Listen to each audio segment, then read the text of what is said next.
very happy and a vibrant day. Myself Sushmita Sahu going to take English today, and in English I am taking Hornbill poem number 3, The Voice of Rain by Walt Whitman. If you like my video, kindly subscribe and don't forget to press the bell icon. So let's begin with this poem. It's written very nicely by Walt Whitman. The Voice of Rain by Walt Whitman. This is a poem where poet Walt Whitman बहुत खूबसूरती से rain के बारे में describe कर रहे हैं और पूरा साइंटिफिकली उन्होंने डिस्क्राइब किया है, जिसमें मैं पहले थोड़ा समरी आपको बता दूंगी, जिसमें वो रेन से पूछते हैं कि आप कौन हो। तो बहुत ही आश्चर्य की बात है, and very strangely the rain answers also. Rain उनको उत्तर देती हैं कि मैं तो एक म्यूज़िक हूँ, एक अर्थ की म्यूज़िक हूँ, जो कि एक कविता के रूप में इस धरती पे आती हूँ और फिर समुद्र में मिल जाती हूँ और फिर से समुद्र से ऊपर होते हुए एक धुंध का रूप धारण करके फिर मैं बादल बन जाती हूँ और फिर वापस धरती पे आ जाती हूँ। मैं अपने रूप ज़रूर बदलती हूँ पर हूँ मैं वही। और जब मैं धरती पे आती हूँ तो जो पेड़ पौध, जो सीड्स धरती के अंदर हैं, वो अंकुरित होके मेरा स्वागत करते हैं और इस तरह मैं धरती पे लौट आती हूँ, क्योंकि मैं एक गीत बन के इस धरती पे लौट आती हूँ, क्योंकि गीत अपना कार्य पूरा करने के पश्चात घूम फिर कर उचित समय पर प्यार के साथ वहीं लौट आता है जहाँ से वे शुरू हुआ है, क्योंकि ये धरती से ही शुरू हुई है और धरती पे ही लौट आती है। इस तरह रेन का उनके प्रति उत्तर होता है। तो चलिए अब हम पोएम चालू करते हैं। With this I will be giving you a short explanation also, पर ये पोएम इतने ईजी वर्ड्स में है कि आपको स्वयं ही समझ आ जाएगी। And who are thou, said I to the soft falling shower, which, strange to tell, gave me an answer as here translated. बहुत ही आसान है ये कि कवि ने वॉल्ट विटमैन ने रेन से पूछा आप कौन है, तो उन्होंने उत्तर दिया और जो उत्तर उन्होंने दिया वो ये लिखा हुआ है।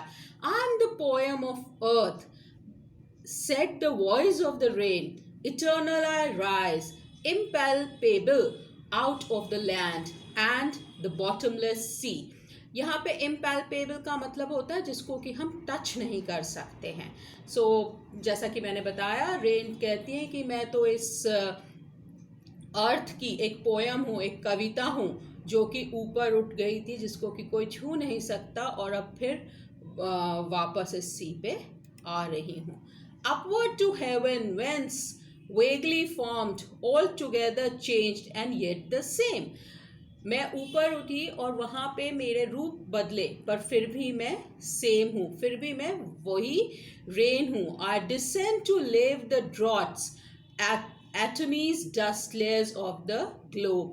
मैं नीचे आके डिसेंड करके, लेव का मतलब होता है वॉश, मैं धरती को वॉश करने आई हूँ जहाँ पे बहुत डस्ट हो गई है, इसलिए मैं नीचे आई हुई हूँ। And all that in them without me were seeds only, latent unborn.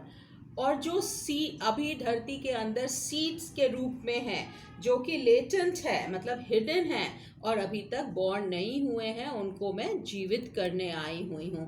And for ever by day and night I give back life to my own origin and make pure and beautify it, for song issuing from its birthplace after fulfillment wandering, reckoned or unreckoned, duly with love returns. So ultimately वो rain बोलती है कि दिन रात के बाद मैं अपने ओरिजिन पे वापस आ गई हूँ, प्योर हूँ, and I am very and beautiful. For song issuing from its birth place, जो गीत, जो संगीत जहाँ से चालू होता है, जब वो अपना कार्य पूरा कर लेता है, तब रिकॉर्ड और अनरिकॉर्ड मतलब कि केयर्ड या uncared, duly with love returns, चाहे उसकी आप केयर करें चाहे ना करें, वो वापस अपने ओरिजिन पे आ जाता है. See here is given the meaning of reckoned and unreckoned. It means whether cared or not cared, for it doesn't affect the rain nor the poem if someone listen to the rain or not. So this is a very beautiful poem written by Walt Whitman. Now let's do some of the question answers. I have already explained you the poem. So there are two voices in the poem. दो आवाज़ें हैं इस poem में. Who do they belong to? आपको मालूम ये किसको belong कर रही हैं? आपको मालूम है एक आवाज़ पोएट की है और दूसरी किसकी है? It is the voice of the rain. Which line indicate this? So I have written the answer. You may just copy it or you may write it yourself. What does the phrase strange to tell mean? The phrase strange to tell means that it was strange for the soft falling rain to reply to the poet question.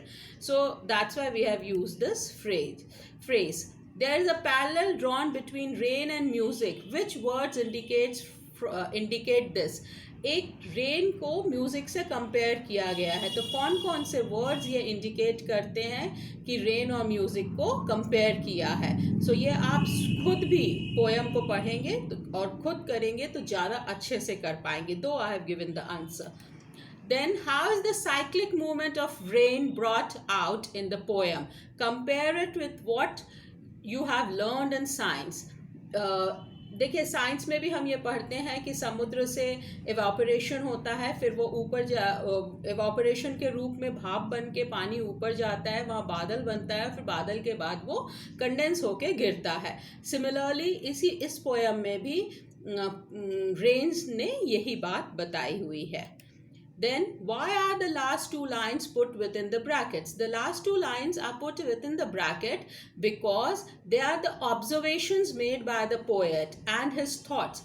ये observation है poet के और ये उनके मन की कल्पना है, उनकी ख्याल है कि उन्होंने rain और music की similarity बताई है. Then list the pair opposites found in the word. Day and night, record and unrecord, rise and descend. These are the opposite words in the poem. Then this is the grammar section, which you can do it yourself also, or you can try to understand from this and do it. If you have any problem, put it in the comment box with this.